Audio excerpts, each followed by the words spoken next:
Coach and AK. I'm Anthony K here as always with Coach Hugh Jackson and special guest Steve Wyche, senior NFL correspondent for the NFL Network. And I got to ask you a question about the podcast Huddle and Flow because one, I love the podcast. Two, is the name homage to Hustle and Flow, like one of my favorite movies, or no relation? No, absolutely, absolute play on words, man.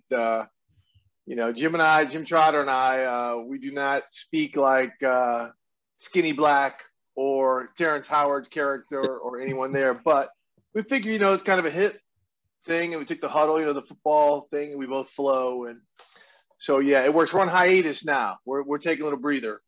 But hopefully we'll be back into it real soon and get you guys on. We'll get Hugh back on because Hugh, you were one of our last guests. Mm-hmm. Yes, it was. It was really nice, really good. Gave me a chance to kind of tell my story, Anthony. They did me a solid.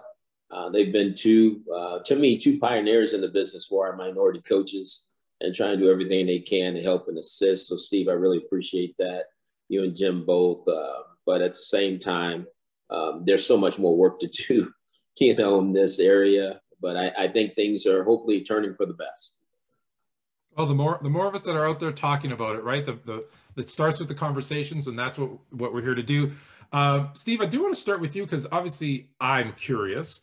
Coach probably knows. How did you get from kind of going through, you're at Howard University, and how'd you become a senior and an NFL correspondent there? And I know it took some turns. I know you did some NBA as well. So we are going to talk some football and some basketball, but how did that happen for you? You get to be senior when you get your hair. Mine's just in my beard. That's where the senior part came from. No, and look, I've been at the NFL Network since 2008. So I'm kind of a dinosaur. The fact, I've been there now. I'm getting ready to enter my 13th season. That's a long time to be at a network. And so the fact that I kind of came there as an NFL.com as a former writer, as Hugh knows, when I covered the Falcons for the Atlanta Journal-Constitution, he was the OC there in 2007. I was a long-time writer, transitioned, and kind of made my way to just about every different role at the network, except for a full-time host. I kind of substitute from time to time. But the fact that, I do so much, and like Jim Trotter connected, we've got a lot of gravitas with a lot of the coaches and GMs and players and stuff in the NFL. So they hit me with that title. I accept it again, Hugh, the gray. That's what the senior correspondent. You're not. Did some of that come from the days covering the Falcons? Oh God. I'm gonna let you answer that one. Are you allowed to talk about that, Coach? That one. It was a real different time. Obviously, that was the end of the Michael Vick days, beginning of Bobby Trino's regime there, and that was different. And it was something to really report.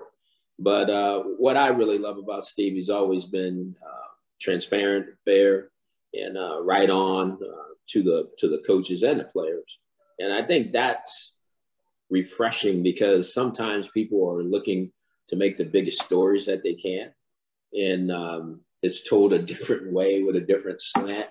And Steve, what he's going to do is what he's going to do. And that's what we all can appreciate that, and so he's always been that way. And I think we all, I speak for a lot of coaches and a lot of players. We all respect that.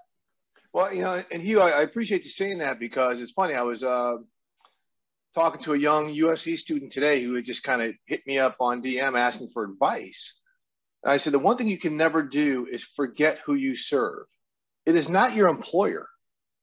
It is the people who read you. It is the people who watch you and the people you're hoping to educate. And that's my pack. A lot of people, as you just said, a lot of reporters, they want the splash. They want to be known, right? Mm-hmm. That's not me. I will let my work allow me to be known. It is not me about having that big story, whatever, to say this. And like with you, that year that he was in Atlanta, it was crazy, right? It was bananas. The whole, like I said, the Michael Vick stuff just ended. They come in with this really good staff, right? Bobby hired. You had Hugh as the OC. Mike Zimmer was the DC. Who was it? Jerry. What was Jerry's last name? As special teams coordinator, a long time with the Ravens. Oh God. But the staff was loaded. Joe Witt was on the defense. It was a really good staff. and then just had all this craziness happen. And I felt so bad for like Hugh, who had just relocated there, and Zim, who had been down in Dallas for like, what, 13 years. And, you know, Bobby walks out after the 13th game to take a job at Arkansas, and it's chaos. It's chaos. And I mean, the city was divided because of the Mike Vick stuff. And, you know, and Hugh and Bobby and Zim and all these guys had to answer questions about Mike, and none of them ever coached him. So it was just constant. It was just constant, you know, and then you had some very strong-willed players. We had Lawyer Malloy and Sean Abraham. Was D-Hall on that team still? Yeah. Or was he gone? Ward Dunn, Algie Crumpler. I mean, there were some strong-willed dudes who were being pulled in a different direction every day. And it was just the overall gray cloud that hung over that. I just felt so bad for the coaches.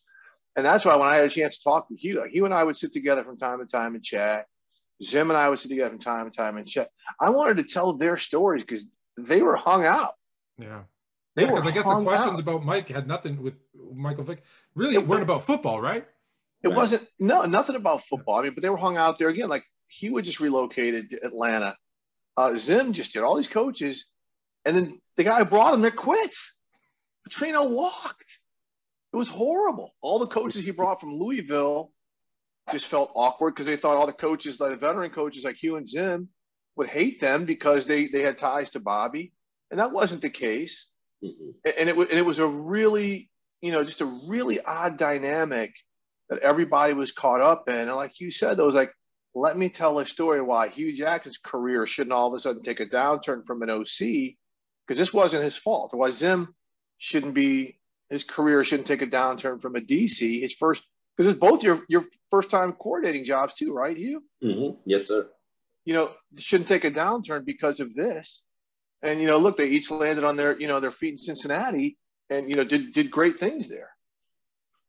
Yeah, sometimes that situation, you that hand you're dealt, right, it isn't one of your own, and you got to work through it. And Coach and I have had a lot of conversations about, you know, playing with the hand you're dealt. So.